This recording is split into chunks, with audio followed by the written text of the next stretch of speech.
Buenos días. Muchísimas gracias al comité organizador, a la universidad por permitirme participar en el quinto simposio de geriatría Jaime Márquez Arango. Siempre estaré profundamente agradecida con mi alma mater y disponible siempre para hablar de los temas que actualmente trabajamos como geriatra. Vamos a hablar hoy un poco sobre la fractura de cadera en personas mayores. Yo soy Ana Milena López, soy internista y geriatra de la Universidad de Caldas y actualmente trabajo en la Fundación Santa Fe y dirijo el Centro de Cuidado Clínico en Ortogeriatría. Tengo 5 objetivos principales para esta conferencia. El primero de ellos es que vamos a hablar un poco sobre la epidemiología y los costos de la fractura de cadera. Segundo, hablaremos de los beneficios de una coordinación interdisciplinaria en el manejo de estos pacientes o el bien llamado comanejo. Hablaremos un poco de la clasificación de la fractura, cómo podemos optimizar preoperatoriamente y qué contraindicaciones hay y algo del manejo posoperatorio. Recordemos que el principal riesgo para tener una fractura de cadera es la edad. A los 50 años, una mujer tiene un riesgo de un 17% de tener una fractura de cadera, pero ese riesgo a los 90 años es de 1 de cada 3 mujeres. Adicionalmente a la edad, el segundo factor de riesgo más importante es ser mujer. Y vamos a ver cómo las mujeres nos fracturamos mucho más que los hombres. La fractura de cadera genera unos costos muy importantes al sistema de salud. Si bien las fracturas de cadera son solo el 14% de todas las fracturas, cuestan el 72% de todos los costos. Es el tercer diagnóstico más costoso en la medicina en Estados Unidos y en Estados Unidos el promedio de estancia de un paciente con una fractura de cadera es 6.4 días que un paciente va a estar ocupando una cama. Hay algunos países donde esa estancia puede ser hasta de 15 o 20 días y obviamente esto va a generar unos costos directos al sistema de salud. Adicional a los costos, pues la fractura de cadera está relacionada con una gran mortalidad. Sabemos que esa mortalidad es mayor en hombres. Claramente nos fracturamos más las mujeres, pero se mueren más los hombres. Esa mortalidad está relacionada con mayor edad y relacionada claramente con las comorbilidades. Después de una fractura de cadera, en el momento de la cirugía o a nivel intrahospitalario, el riesgo de fallecer es del 4%. A los 30 días esa mortalidad puede ser tan alta como de un 10%, a los 6 meses hasta del 20%, y hay series que muestran una mortalidad tan alta al año como de 37% en hombres y 25% en mujeres. Adicionalmente, hay una discapacidad relacionada con esta condición. Cada año, 4.5 millones de personas se discapacitan por una fractura de cadera. Está entre el ranking del top 10 de causas de discapacidad a nivel mundial. Y después de una fractura de cadera, el 11% de personas quedarán postradas definitivamente en casa. El 16% requerirán institucionalización y el 80% después de la fractura al año requerirá un instrumento para la marcha. Nosotros tenemos unos retos en este tipo de pacientes, y es que ya veíamos entonces la mortalidad asociada, la discapacidad, los costos, pero adicionalmente nos estamos enfrentando frente a un adulto mayor que en general, por definición, son los pacientes que entran como alto riesgo quirúrgico, no solo por la edad, sino por la comorbilidad que generalmente tienen estos pacientes. El segundo reto es que en general y muchas veces nos vamos a enfrentar con pacientes que ya tienen limitaciones funcionales previas. ¿Y qué consecuencia va a generar esto? Que obviamente va a enlentecer la rehabilitación. Y el tercer reto es ese proceso de homeostenosis, donde ese proceso, digámoslo así, o esa compensación va a estar disminuida frente a diferente estrés y vamos a tener, digámoslo así, una menor reserva fisiológica relacionada. Dada la complejidad de esta patología, por los costos, la mortalidad, la discapacidad, los pacientes que son de alto riesgo quirúrgico, hace aproximadamente 50 años en Inglaterra se empiezan a crear los modelos ortogeriátricos. Entonces, actualmente nosotros disponemos de 4 modelos ortogeriátricos. El modelo de cuidado usual es el cual el paciente se hospitaliza por el ortopedista, está en una sala de ortopedia y simplemente se le hace interconsulta al geriatra solo cuando es necesario. El segundo modelo es el modelo de enlace con geriatría. El paciente sigue estando bajo el cuidado del ortopedista, pero va a tener una visita un poco más regular por el geriatra, puede tener un equipo multidisciplinario, pero el tratante y la cabeza del equipo sigue siendo el ortopedista. El tercer modelo es el modelo de unidad de rehabilitación geriátrica. Acá el ortopedista y el anestesiólogo hacen esa compensación preoperatoria, lo operan y posteriormente el paciente entra a una unidad de rehabilitación geriátrica donde es el geriatra el encargado, o sea que es como un antes y un después. Y el cuarto modelo, que es el modelo de manejo compartido o es el llamado comanejo, es un modelo en el cual se comparten decisiones, se comparten responsabilidades. Esto quiere decir que debe haber una comunicación diaria, hay una retroalimentación continua y el paciente está a la cabeza de 2 especialidades, un ortopedista y un geriatra. Igual ustedes van a empezar a ver que el modelo de comanejo no solamente se está aplicando actualmente a la ortogeriatría, sino que uno cada vez más ve comanejo entre cirugía general y geriatría, entre un clínico y un quirúrgico, y es un modelo bien interesante. Este modelo de comanejo, como les mencionaba entonces, tiene esa balanza equilibrada frente a las responsabilidades del ortopedista y el geriatra. Está la comunicación frecuente y es un modelo que ha sido visto como un modelo de negocio, porque se ha visto que es el modelo ortogeriátrico que mayores costos ahorra al sistema de salud. ¿Qué otros beneficios tiene el comanejo? Entonces se ha visto cómo este modelo disminuye la estancia hospitalaria, disminuye la morbilidad intrahospitalaria, como por ejemplo el delirium, la infección, la presencia de trombosis venosa profunda. Hay una disminución no solo en la mortalidad intrahospitalaria, sino también en la mortalidad a largo plazo. Algo muy importante y es por lo cual luchamos todos los centros de ortogeriatría es por acortar el tiempo quirúrgico y en este modelo es donde más se acorta el tiempo quirúrgico, reduce la estancia hospitalaria y ya les decía entonces cómo hay una disminución también en los costos. Estos centros de fractura como modelos de negocio tienen un manejo, digámoslo así, interdisciplinario, pero durante todo el cuidado del paciente. No solamente la cirugía, no es solamente el ingreso a urgencias. Ese modelo incluye el paso de urgencias, hospitalización y finalmente el egreso. Y ese egreso, como lo vamos a ver, es un egreso que es programado con controles y con seguimiento ambulatorio. Y adicionalmente, ese comanejo debe tener un trabajo estandarizado para poder alcanzar mejores indicadores en salud para los pacientes con fractura de cadera. Uno de estos es que debe haber protocolo para cada proceso. Las guías debe haber guías y debe estar protocolizado el manejo. Debe estar protocolizado el manejo del dolor, el manejo del delirium, el manejo del antibiótico y deben haber mapas de trabajo donde cada cual tenga sus responsabilidades. Y recordemos que gran parte del trabajo del comanejo es porque busca una cirugía temprana. La cirugía temprana no es solo porque se rote la cama más rápidamente y porque ahorre costos, es porque recordemos que cuando uno pasa las 48 horas, esa curva de la mortalidad aumenta exponencialmente, esa curva de aumento en el riesgo de delirio, úlceras por presión y complicaciones aumenta. Entonces, la importancia de la cirugía temprana va mucho más allá de costos.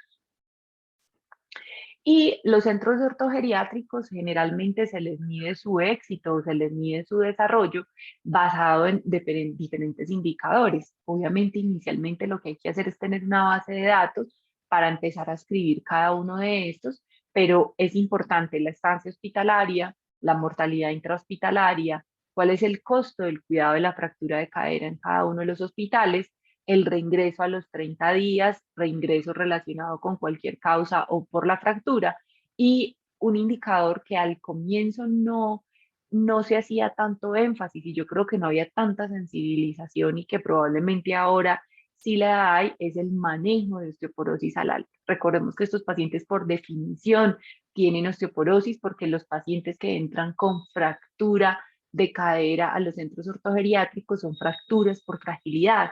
O sea que el manejo de osteoporosis al alta se está convirtiendo en un estándar de calidad en los centros de ortogeriatría. Nosotros trabajamos entonces bajo 5 principios de manejo. El primero de ellos es que la mayoría de pacientes se benefician de la estabilización quirúrgica de la fractura. ¿Esto qué quiere decir? Que en general son muy pocos y la literatura habla que puede ser menos hasta de un 1 o un 5% los pacientes a los cuales no se le va a dar beneficio.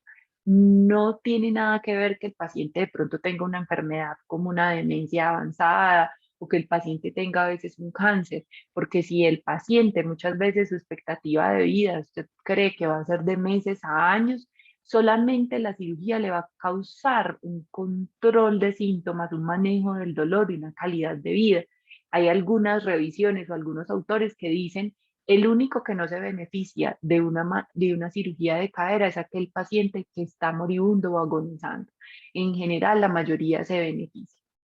El segundo principio es en que entre más rápida la cirugía es mucho mejor y menor es el tiempo para desarrollar enfermedades iatrogénicas. Recordemos que entre más rápida la cirugía no quiere decir salir corriendo de frente con el paciente en menos de una hora a cirugía como si fuera una emergencia, sino que este tiempo aproximadamente está en 48 horas donde uno pueda compensar al paciente, donde le pueda compensar sus comorbilidades y no vaya a desarrollar enfermedad iatrogénica. El tercer principio es el comanejo.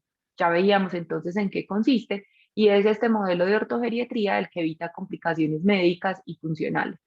El cuarto principio son que los protocolos estandarizados mejoran la atención y definitivamente debemos tener un protocolo que nos guíe el manejo ortogeriátrico en cada una de las instituciones.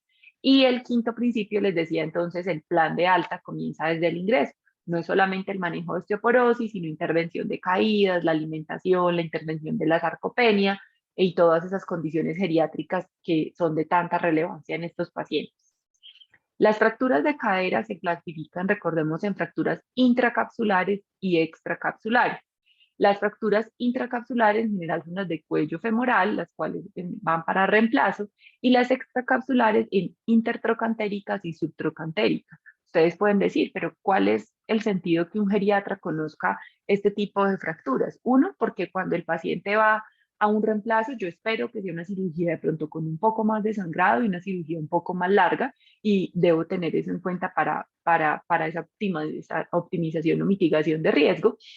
Y adicionalmente, porque cuando hay una fractura subtrocantérica, debo mirar si hay trazos atípicos para mirar si de pronto este paciente tiene una fractura típica y qué tratamiento ha venido recibiendo para la osteoporosis, por ejemplo, un bifosfonato, porque aquí el manejo cambia y debe ser un poco diferente ese enfoque de tratamiento. Entonces, por eso es importante que conozcamos como internistas y geriatras esta clasificación.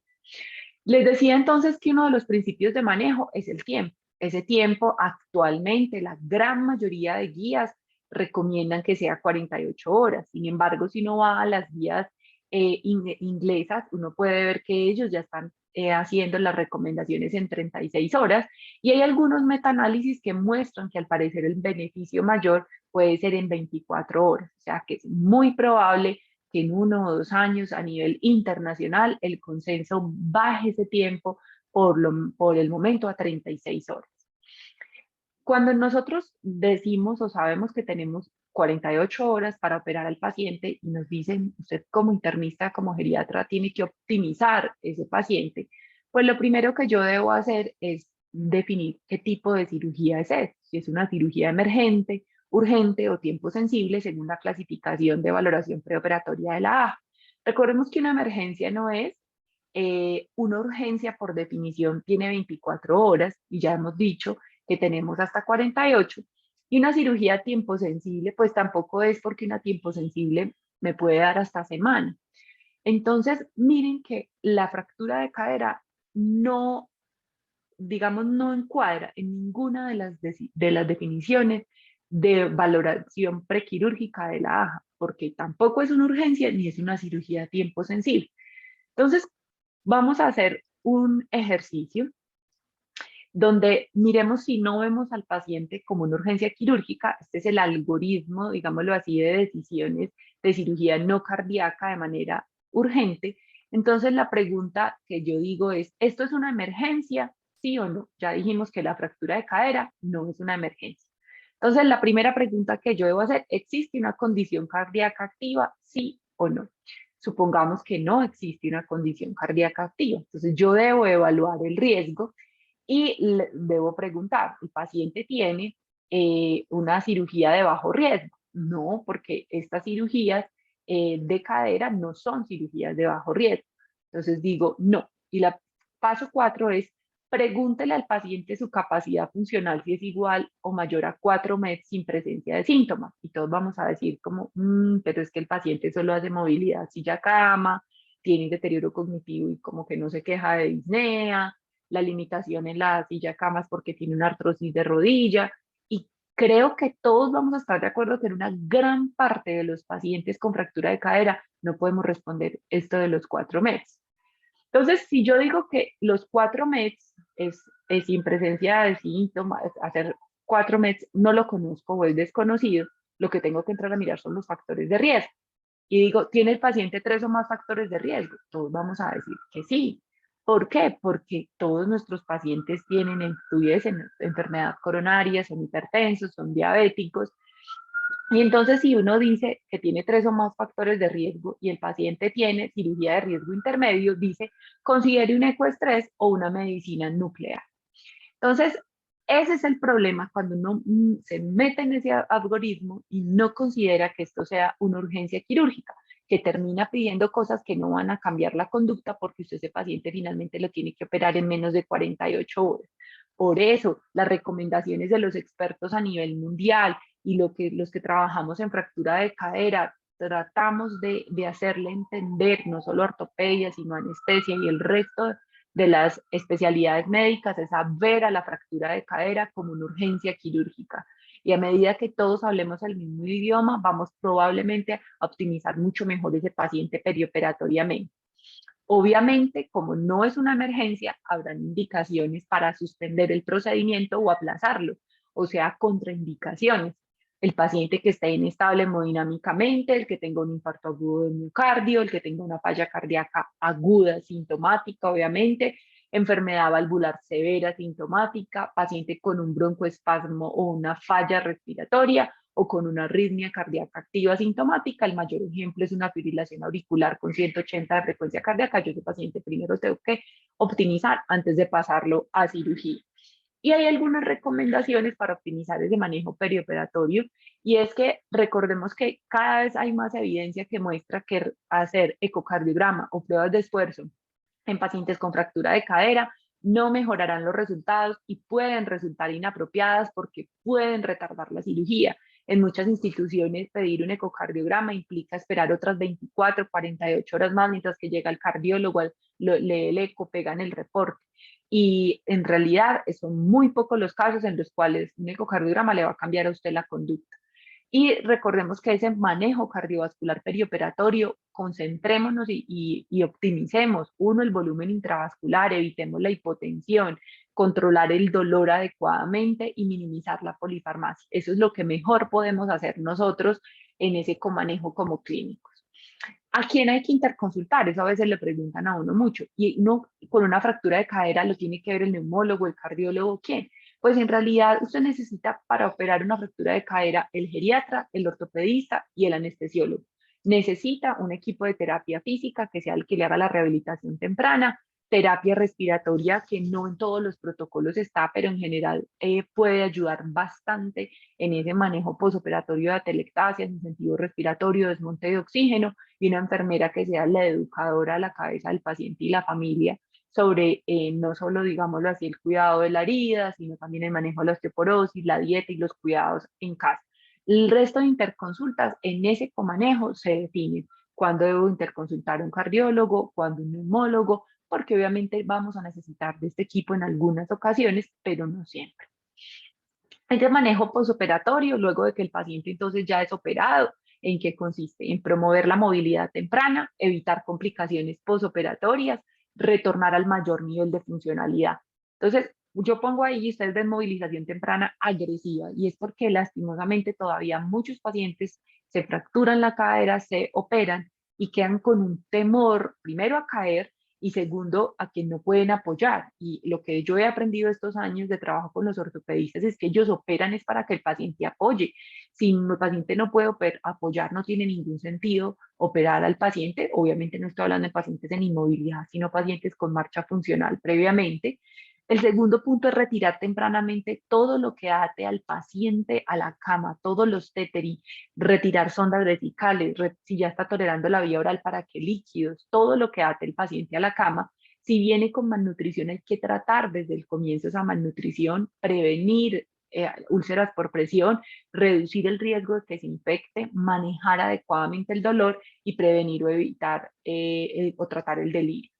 Y cuando el paciente ya va a egresar, yo necesito ese plan de prevención de caídas y el plan de egreso, incluido el tratamiento de osteoporosis. Es muy importante y siempre recomendamos el modelo de la Organización Mundial de la Salud de factores de riesgo para intervención de caídas, es maravilloso. Hay unos factores de riesgo que no son modificables como la enfermedad, la parte socioeconómica, pero hay muchos que nosotros como clínicos podemos intervenir desde antes que salga el paciente. La primera pregunta que uno le debe hacer al paciente siempre antes de salir es: ¿usted por qué se cayó? Ah, no, es que no estoy viendo bien, es que tengo unas cataratas y me da miedo operármelas. Entonces, vamos a hacer ese enfoque, digámoslo así, ese factor de riesgo biológico, que es el deterioro sensorial. El paciente se cayó porque está severamente sarcopénico, entonces, ¿cómo la vamos a intervenir? En esos factores de riesgo comportamentales, preguntar por el consumo de licor, los zapatos, es increíble la cantidad de uso de calzado inadecuado que uno ve en esta población, la polifarmacia, la falta de ejercicio, y siempre recordemos esa parte medioambiental, que si no la valoramos queda a medias. A veces nosotros tenemos un acompañamiento de enfermería que hace esa valoración medioambiental, o en la visita domiciliaria nosotros como geriatras hacemos algunas recomendaciones, pero si eso no es posible, existen páginas donde uno puede hacer esa recomendación. Una de ellas es, por ejemplo, la página de la CDC, donde ellos tienen también en español un checklist para que la gente organice su casa en cuanto a diseño medioambiental, y cosas que no son costosas ni van a requerir digamos, unos cambios grandes estructurales, que es lo que muchas veces les preocupan a las personas. Entonces, este es el enfoque general de prevención de caídas que uno le debe dar al paciente antes del egreso. Y recordemos que en general todos los pacientes que tienen fractura de cadera, por las guías actuales se definen a pacientes con osteoporosis de muy alto riesgo si esa fractura fue reciente, en menos de 12 meses. Obviamente existen otras causas de osteoporosis de muy alto riesgo, pero en este momento estamos hablando de la fractura de cadera. ¿Y cuáles son las recomendaciones actuales? Iniciar idealmente un anabólico. En nuestro país tenemos teriparatide, otros países disponen de avaloparatide, romosozumab. Si no se puede teriparatide, usted no lo puede usar por algún motivo, pues denosumab o ácido zoledrónico como segunda línea. Ya para finalizar, entonces, quiero presentarles mi grupo de trabajo. Este es nuestro grupo de centro de cuidado clínico en ortogeriatría. Ustedes podrán ver ahí algunas caras conocidas, porque trabajamos, algunas colegas son graduadas también de la universidad, y trabajamos en comanejo con ortopedia y con una comunicación frecuente. Tenemos un rural también que nos apoya en todo lo que son llamadas, seguimiento telefónico, base de datos, y una jefe de enfermería quien les está haciendo la comunicación continua. Nosotros empezamos a trabajar en el 2014, hay que reconocer, esta idea fue una idea de un ortopedista, nos llamó a los geriatras o los que estaban en ese momento, y se empezó un camino, digámoslo así, constante, que hemos venido trabajando. En el 2018 fuimos reconocidos por Joint Commission como el primer centro de cuidado ortopediátrico en el mundo de cuidado clínico. AO Trauma, que es una fundación de educación en ortogeria, que tiene un módulo de ortogeriatría, también nos hace una visita y una cantidad de retroalimentaciones que nos sirvió bastante. Y también en el 2018 la Organización Internacional de Osteoporosis nos reconoce como un servicio coordinador de fracturas, y a partir de ese momento hemos venido trabajando también por intentar capturar otro tipo de fracturas que no sean las fracturas de cadera. Ya estamos en el 2021, acabamos de recibir nuevamente la recertificación de Joint Commission como centro de cuidado clínico, y pues seguimos trabajando día a día por más y mejores indicadores. Quiero invitarlos a los interesados en este tema y los que trabajan en fractura de cadera a descargar esta aplicación, está gratis tanto para Android como para Apple, se llama AO Trauma Orthogeriatrics y orgullosamente pues desde la Universidad de Caldas o egresadas de la Universidad de Caldas trabajamos en el módulo de caídas de toda esa evaluación ortogeriátrica que se puede hacer. Este entonces es nuestro equipo, este es nuestro correo, cualquier duda que ustedes tengan, cualquier asesoría que necesiten, con todo gusto estamos dispuestos a ayudarlos. Y pues muchísimas gracias nuevamente, lástima no estar ahí, un abrazo a mis maestros, a mis colegas y un profundo agradecimiento por esta invitación. Un feliz día.